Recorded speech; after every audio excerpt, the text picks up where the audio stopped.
you guys know that I've been playing, throughout all the Dark Souls, Bloodborne, Sekiro, Demon Souls. I've been playing through the whole like franchise because at first the story started as me wanting to play Elden Ring, but we were waiting for it to release.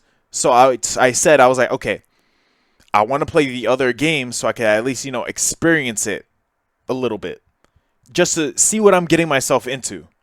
And I talked about how Bloodborne was my very first Souls like game, and I played it for about 30 minutes.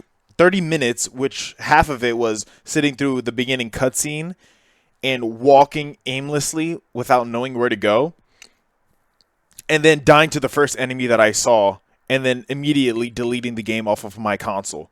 So I decided to give it another shot with Dark Souls 1 because I saw it on sale, the remastered version. So I was like, okay, I'll play this.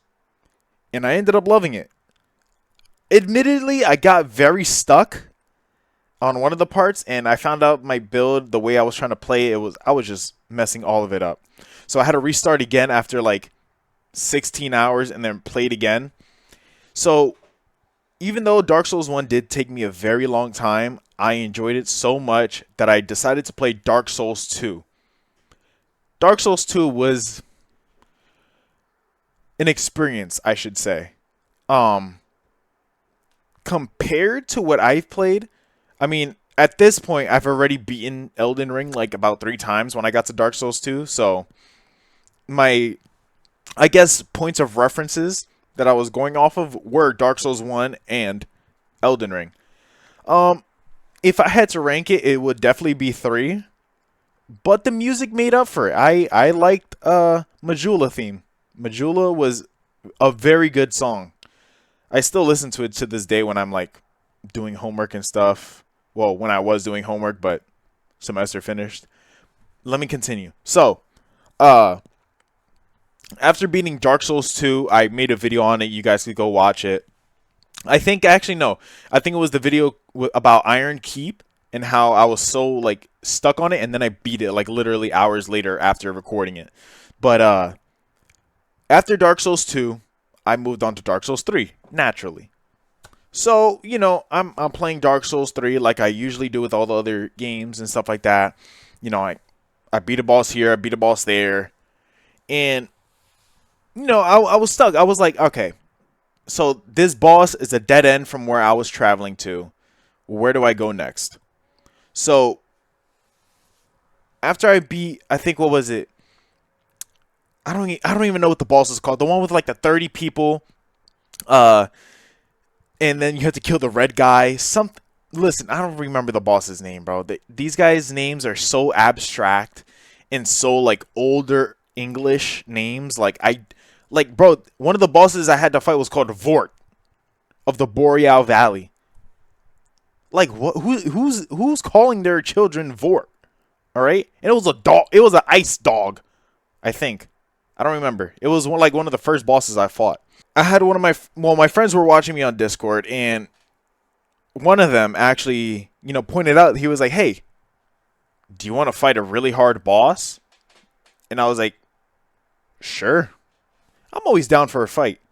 I never back away from a challenge." So he shows me the way. I basically go back to the Vort bonfire, and then he basically points me in one direction to go straight. And he points me to a lady on a chair sitting down. And he was like, "Okay, so you know her?" And I was like, "Yeah, I mean, like, she just sits there." And he was like, "Okay, now kill her." I'm like, "Kill her?" He's like, "Kill her." So I'm like, "Okay." So, I swing my Irithil straight sword +2 a couple times to kill her. And she dies. Lo and behold, a cutscene starts. And I see the most majestic boss I have seen in all of the series so far. I mean, like, the boss theme, the boss design, me dying so many times. I mean, like, it was just a perfect trio of a Dark Souls game. Like, this is literally what Dark Souls is about. So, The boss's name is Dancer of the Boreal Valley. I'll put a picture right here. This is what she looks like. I'm telling you, like, the most hunchback gremlin BS boss. I mean, like, it doesn't even have BS moves.